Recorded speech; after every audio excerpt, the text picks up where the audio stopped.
नमस्कार दोस्तों, defence news Hindi में आपका स्वागत है। आज की मुख्य खबरें।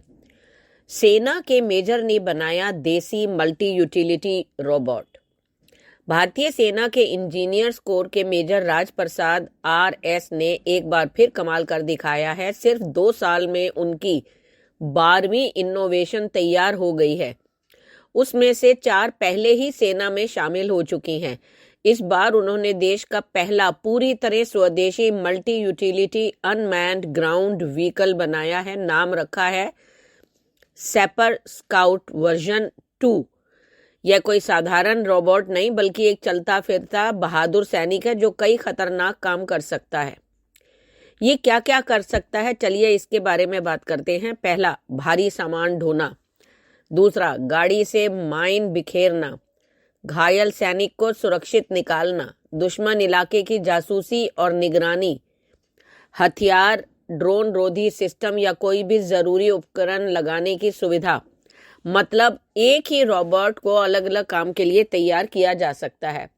इसकी तकनीकी फीचर्स क्या हैं, खास जो इसे खास बनाते हैं वो हैं कैमरे, सेंसर और नाइट विजन भी इसमें लगे हैं। 6 पहिए हैं, हर पहिया अलग मोटर से चलता है। अपने आप रास्ते के गड्ढे, पत्थर और खतरे देख लेता है। ऑटोमेटिक संतुलन बनाए रखने वाला आर्टिकुलेटेड सस्पेंशन है। पहाड़, कीचड़, रेत, पत्थर, हर तरह की जमीन पर चल सकता है। और सबसे बड़ी बात क्या है कि यह पहला UGV है जो पूरी तरह भारतीय सेना के अंदर ही डिजाइन और बनाया गया है। ना कोई विदेशी पार्ट, ना कोई तकनीक विदेशी। मेजर राज प्रसाद और उनकी टीम ने 7 इंजीनियर रेजिमेंट की वर्कशॉप में ही इसे तैयार किया है।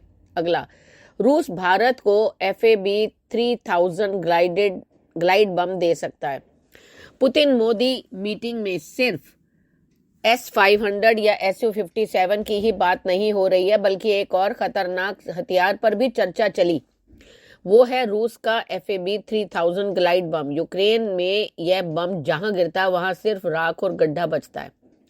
अब रूस इसे भारत को देने की पेशकश कर रहा है।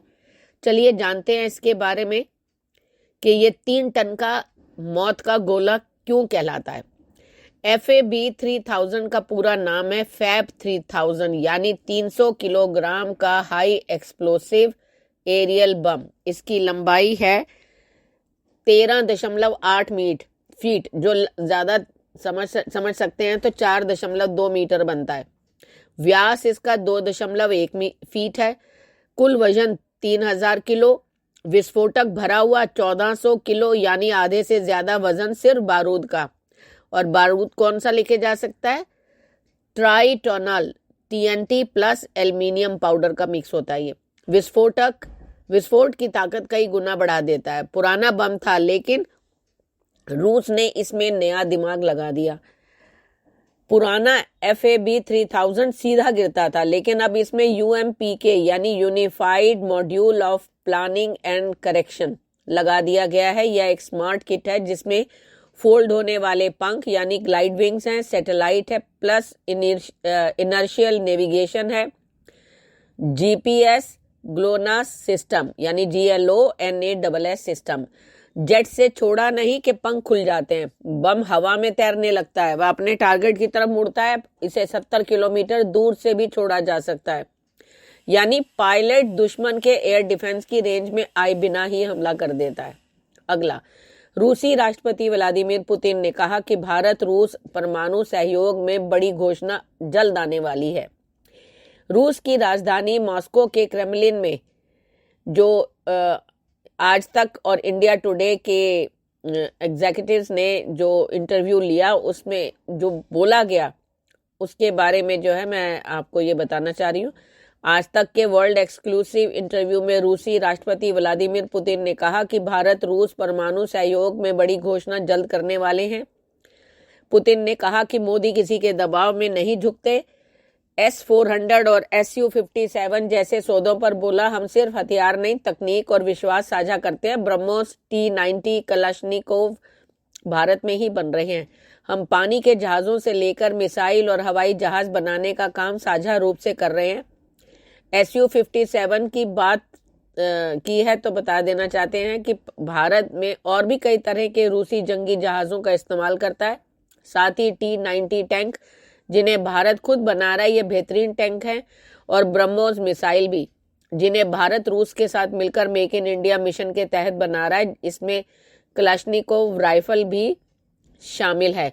हालांकि यहाँ हम उन्नत टेक्नोलॉजी की बात कर रहे हैं, इसलिए युद्ध में आधुनिक हथियारों के इस्तेमाल को देखते हुए उनका महत्व कहीं ज्यादा बढ़ गया है। और अब तो भारत के रक्षा विशेषज्ञ भी रूसी सहयोग से इन बातों को अच्छी तरह से समझते हैं कि टेक्नोलॉजी और हथियारों का अलग अलग परिस्थितियों में कैसे बेहतर इस्तेमाल किया जाए। अगला, इजराइल की अग्रणी रक्षा कंपनी अगले वर्ष की शुरुआत में भारत को 40,000 हल्की मशीन गन की पहली खेप सौंपेगी। भारत को जल्द ही ऐसी आधुनिक हल्की मशीन गन मिलने जा रही हैं जो दुश्मनों की धड़कनें बढ़ा देंगी। यह तेज रफ्तार, कम गर्म होने वाले बैरल और अत्यधिक सटीक निशाने की क्षमता के कारण मोर्चे पर सैनिकों की ताकत में भारी इजाफा करेगी।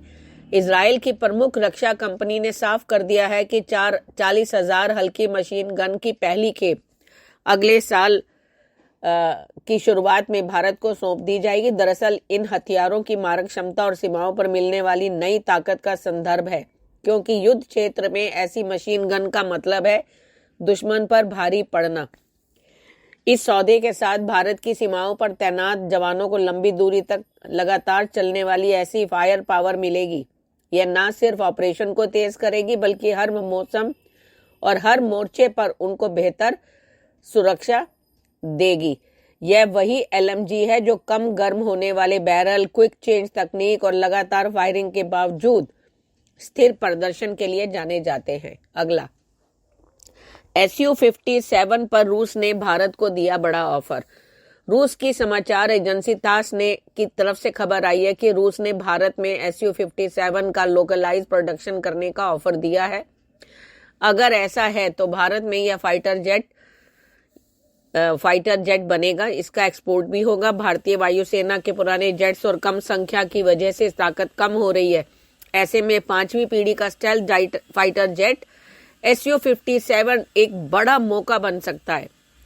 भारतीय वायुसेना को 42 स्क्वाड्रन यानी हर स्क्वाड्रन में 18 जेट्स की जरूरत है, लेकिन अभी सिर्फ 31 स्क्वाड्रन ही काम कर रहे हैं, यानी करीब 200 जेट्स की कमी है। चीन ने 10 सालों में 435 नए फाइटर जेट्स जोड़े हैं। पाकिस्तान भी चीन के J-35A जैसे स्टेल्थ जेट्स खरीदने की योजना बना रहा है। चीन के पास J-20 जैसे 1000 से ज्यादा स्टेल्थ जेट्स आने वाले हैं, तो भारत अगर पीछे रहा तो हवाई युद्ध में कमजोर पड़ जाएगा। 5वीं पीढ़ी का स्टेल्थ फाइटर जेट है Su-57, जो रडार में भी नहीं दिखाई देता, दुश्मन के एयर डिफेंस को चकमा देकर हमला कर सकता है, आफ्टर बर्नर के बिना सुपरसोनिक स्पीड पर उड़ सकता है, इसमें ईंधन बचता है और रेंज भी बढ़ती है। करीब 3500 किलोमीटर किंजल मिसाइल ले जा सकता है, जो आवाज से 10 गुना तेज उड़ती है। अगला, भारत अपनी समुद्री आधारित बैलिस्टिक मिसाइल रक्षा क्षमताओं को विकसित कर रहा है। भारत अपनी समुद्री आधारित बैलिस्टिक मिसाइल रक्षा क्षमताओं को विकसित कर रहा है, लेकिन यह अभी तक एक विकासशील क्षेत्र है जहां मुख्य ध्यान देश के महत्वपूर्ण ठिकानों जैसे हवाई अड्डे और परमाणु प्रतिष्ठानों की सुरक्षा पा रहा है, और इसके लिए देश में घरेलू रक्षा उद्योग को बढ़ावा दिया जा रहा है। हालांकि शहरों की सुरक्षा के लिए अभी बड़े पैमाने पर तैनाती की जरूरत पर चर्चा चल रही है। चीन जैसी बढ़ती शक्तियों के कारण भारत को अपने परमाणु ठिकानों और सैन्य संपत्तियों को मिसाइल हमलों से बचाने के लिए BMD प्रणाली की आवश्यकता महसूस हो रही है। ये भारत खुद ही प्रणाली विकसित करने और तैनात करने पर काम कर रहा है, जिसमें कई भारतीय रक्षा कंपनियों का सहयोग शामिल है। भारत 80% स्वदेशी तकनीक से निर्मित पोतों जैसे अर्नला श्रेणी के साथ अपनी नौसेना क्षमताओं को मजबूत कर रहा है, जो तटीय सुरक्षा और निगरानी में मदद करते हैं। प्राथमिक लक्ष्य जो है वो हवाई अड्डों और परमाणु प्रतिष्ठानों और सैन्य कमांड सेंटरों को सुरक्षित करना है। अगला, DRDO की विश्वरॉड ने सफलतापूर्वक परीक्षण किए हैं और अब वह उत्पादन के लिए तैयार है। DRDO की वेशोराड्स यानी अति लघु दूरी वायु रक्षा प्रणाली ने सफलतापूर्वक परीक्षण किए हैं और अब यह उत्पादन के लिए तैयार है, जिसमें अंतिम परीक्षण 2026 के अंत तक पूरे होने की उम्मीद है, ताकि भारतीय सेना इसे खरीद सके। यह मानव पोर्टेबल प्रणाली ड्रोन और कम ऊंचाई वाले हवाई खतरों यानी हेलीकॉप्टर को निष्क्रिय करने के लिए डिजाइन की गई है और इसे स्वदेशी रूप से विकसित किया गया है। इसकी खास बातें जो हैं कि पहला, डीआरडीओ ने हाल ही में ओडिशा तट से वेशोराड के लगातार 3 सफल उड़ान परीक्षण पूरे किए हैं, जो इसकी सटीकता और प्रभावशीलता को साबित करता है। उद्देश्य क्या है? यह प्रणाली विशेष रूप से ड्रोन, हेलीकॉप्टर और अन्य कम ऊंचाई वाले हवाई लक्ष्यों को निशाना बनाने के लिए है, जो व्यक्तिगत सैनिकों द्वारा या छोटे समूहों द्वारा संचालित की जाती है। इसका परीक्षणों के सफल समापन के बाद भारतीय सेना इन प्रणालियों के अधिग्रहण के लिए तैयार है और 2026 तक अंतिम परीक्षणों के साथ उत्पादन शुरू होने की उम्मीद है। इसका क्या महत्व है? एक्चुअली वेशोरैड्स का विकास भारत को महत्वपूर्ण रक्षा प्रौद्योगिकियों में आत्मनिर्भर बनाने और उसकी वायु रक्षा क्षमताओं को बढ़ाने की दिशा में एक महत्वपूर्ण कदम है। वीडियो पसंद आए तो लाइक, शेयर, कमेंट करें। धन्यवाद।